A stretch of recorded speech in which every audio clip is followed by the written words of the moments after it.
Hello दोस्तों, आप सभी को चैत्र नवरात्रि और अष्टमी तिथि की बहुत बहुत शुभकामनाएं हैं। जैसे कि आज अष्टमी तिथि है तो आज बहुत सारे लोग कन्याएं भी जिमाते हैं।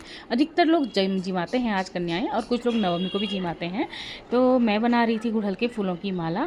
और इस नवरात्रि काफ़ी गुड़हल मेरे खिल रहे थे, और कोशिश करी कि मैंने अधिकतर में माता रानी को अपने हाथों से बनी गुड़हल के फूलों की माला चढ़ा पाऊँ, और स्पेशली लाल गुड़हल क्योंकि लाल गुड़हल जो होता है वो माता रानी को काफ़ी पसंद होता है।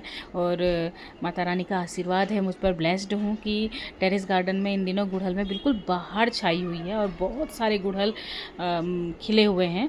वही टेरेस गार्डन जिसके वीडियो मैं आपके साथ शेयर करती हूँ। तो काफ़ी मैंने 4 पेड़ लगाए हुए हैं गुड़हल के, जिनमें काफ़ी सारे रेड कलर के, तो उनमें काफ़ी सारे फूल हो जाते हैं। और ये क्रीम कलर के गुड़हल भी हैं।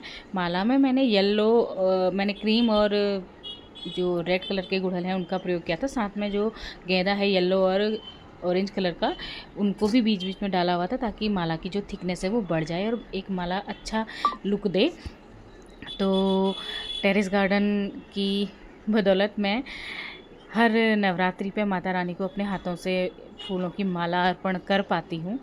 और मुझे अच्छा लगता है जब मैं अपने हाथों से माला बनाकर माता को अर्पित करती हूँ। हालांकि आप रेडीमेड बाज़ार से भी ले सकते हैं, बाज़ार में भी बहुत अच्छे अच्छे फूलों की माला आई रहती हैं।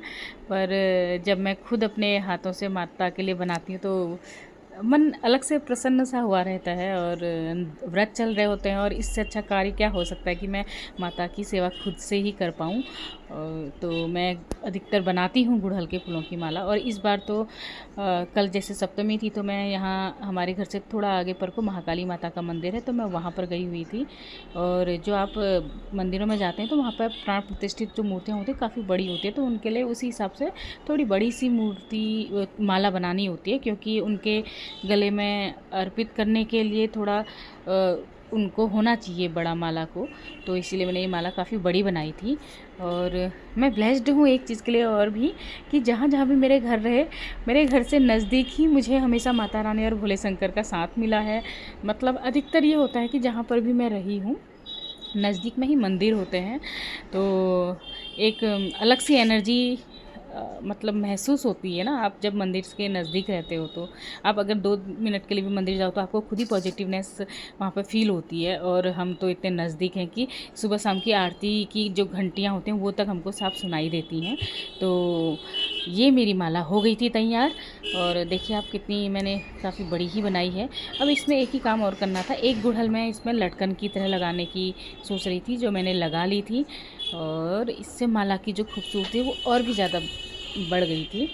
तो मेरे नवरात्रि में यही काम होते हैं कि माला बनाओ, मंदिर सजाओ, थोड़ा बहुत पाठ वाठ मंत्र वंत्र, ये सारी चीज़ें। तो दिन कैसे जाता है पता भी नहीं चलता। तो सुंदर से लटकन के साथ मेरी ये माला हो गई थी तैयार। और अब मैं एक माला और बनाने वाली हूँ, छोटी छोटी सी। ये माला मैं बना रही हूँ पार्वती माता के लिए। और वहाँ पर को जो शिवलिंग हैं उनमें ही माता भी प्रतिष्ठित हैं।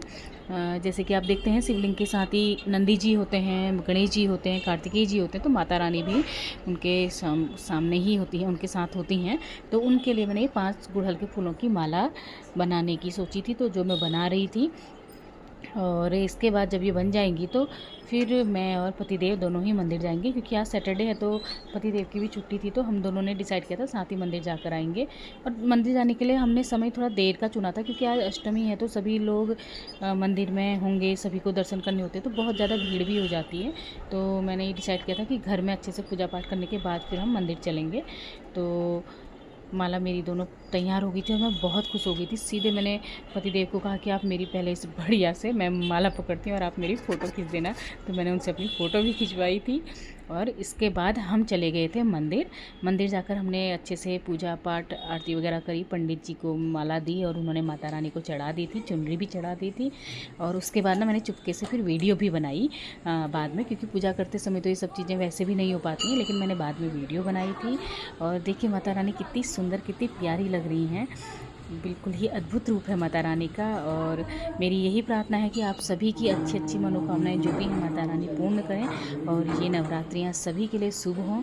और दर्शन करके हम भी आ गए थे घर को, और बहुत ही अच्छा अनुभव रहता है जब भी मंदिर जाओ, एक अलग एनर्जी पावर महसूस होती है। तो हैप्पी नवरात्रि आप सभी को।